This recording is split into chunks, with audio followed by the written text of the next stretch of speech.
রিজিকের ওয়াদা, আল্লাহ রাব্বুল আলামিন আমাদেরকে রিজিকের জন্য 7টা দোকান দিয়েছেন। কয়টা? এর মধ্যে 7 নাম্বার হচ্ছে বিবাহ করো। বিবাহ করো। আমার একটা এরকম একটা ওমর রাদিয়াল্লাহু তাআলার কওল আছে যে তোমরা বিবাহের দ্বারা রিজিক তালাশ কেন করছো না? Why not? সুতরাং বিয়ের দ্বারা রিজিক আসে। তাহলে আমাদের রফিক ভাই অনেক রিজিকের অধিকারী আলহামদুলিল্লাহ। ঠিক আছে না? এবং এটা শুধু হাসলে হবে না, এটা আমাদেরকে কি, এটা আমাদেরকে শিক্ষা নিতে হবে, এখান থেকে শিক্ষা নেওয়ার আছে।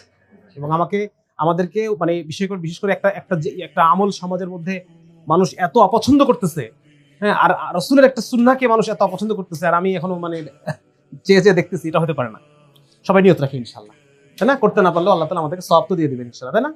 আমিন। আচ্ছা, তাহলে একটা বললাম যে বিয়ে, আরেকটা হচ্ছে সালাত। নামাজের সাথে রিজিকের ওয়াদা আছে। হ্যাঁ, নামাজের সাথে রিজিকের ওয়াদা আছে। 3 নম্বর হচ্ছে দাওয়াতের সাথে রিজিকের ওয়াদা আছে।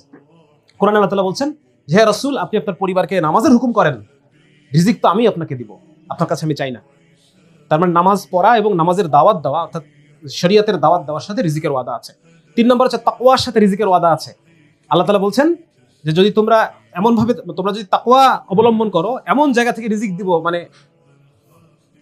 লা ইয়াহতাসিব, যে তুমি কখনো মানে কল্পনাও করতে পারো না, কল্পনার অতীত জায়গা থেকে রিজিক দিব। তাহলে রিজিক কিভাবে আসবে? তাকওয়ার দ্বারা। যত বেশি তাকওয়া অবলম্বন করবে, আল্লাহ তাআলা আমার রিজিককে বাড়ায় দিবেন। কোথা থেকে আসতেছে আমি বুঝবো না, কিন্তু আল্লাহ তাআলা রিজিককে বাড়ায় দিবেন। এটা বলে 4 নম্বর বললাম না? কয় নম্বর বললাম? 4 নম্বর। 5 নম্বর হচ্ছে তাওয়াক্কুলের সাথে, আল্লাহর সাথে উপর যত বেশি আমি ভরসা করব। হাদিসের মধ্যে এসেছে যদি আল্লাহর যে হক রয়েছে সেই হক আদায় করে যদি আমরা তাওয়াক্কুল করতে পারতাম, তো আল্লাহ তাআলা পাখির মতো আমাদেরকে রিজিক দিতেন। সুবহানাল্লাহ। তাহলে এটা গেল কয় নম্বর? 5। 6 নম্বর হচ্ছে জীবিকা, যেটা আমরা করি, পেশা। তাহলে আল্লাহ তাআলা আমাকে 7টা দোকান দিবেন। আর আরেকটা হচ্ছে আত্মীয়তার হক আদায় করা। যে ব্যক্তি আত্মীয়র হক আদায় করবে, আল্লাহ তাআলা তার রিজিককে বাড়ায় দিবেন, হাদিসে কথা। তাহলে 7টা দোকান, এর মধ্যে একটা দোকান আমি খোলা রাখছি, বাকি 6টা বন্ধ, আর আমি বলতেছি আল্লাহ আমার অভাব দূর করে দাও, অভাব দূর করে দাও। এটা হলো? বলেন। আমাকে আল্লাহ তাআলা 7টা দোকান দিবেন, সেই 7টার মধ্যে আমি খোলা রাখছি কয়টা? শুধু বলতেছি ক্যারিয়ার, আমার তো হয় না, আমার তো হচ্ছে না, আমার তো অভাব দূর হয় না। দোকান খোলা রাখছি একটা, বাকি 6টা যে বন্ধ, অভাব দূর হবে কিভাবে? সম্ভব?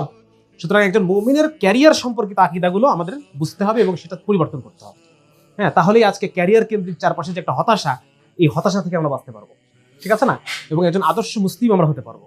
একজন আদর্শ মুসলমানের ক্যারিয়ার, সে ক্যারিয়ার করবে কেন? আল্লাহ তাআলার হুকুম, রাসূলুল্লাহ সাল্লাল্লাহু আলাইহি ওয়াসাল্লামের সুন্নাহ, এবং সেই সাথে এটা সে দাওয়াতের নিয়তে, যে আল্লাহ তাআলা আমাকে যেখানে পৌঁছাবেন সেখানে আমি দাওয়াতের কাজ করবো। রিজিক তো আসবে, ওটা তো ফিক্সড, ওটা নিয়ে আমার টেনশনের দরকার নেই।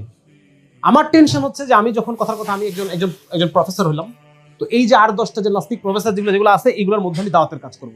যে সমস্ত প্রফেসররা আছে তারা নামাজ পড়তে পারতেছে না বা ইসলামকে ভালোবাসে আসতে পারছে না, তাদের কাছে আমি ইসলাম যে একটা দিন, ইসলাম যে শুধুমাত্র ব্যক্তিগত পর্যায়ের কোনো ধর্ম না, ইসলাম একটা পরিপূর্ণ দিন, পরিপূর্ণ একটা বিশ্ব ব্যবস্থা। এই দাওয়াতটা আমি যেখানে যাব, যেখানে আল্লাহ আমাকে পৌঁছাবেন, আমি ওখানে এই দাওয়াতের কাজটা করবো। আমার কথা বোঝা গেছে?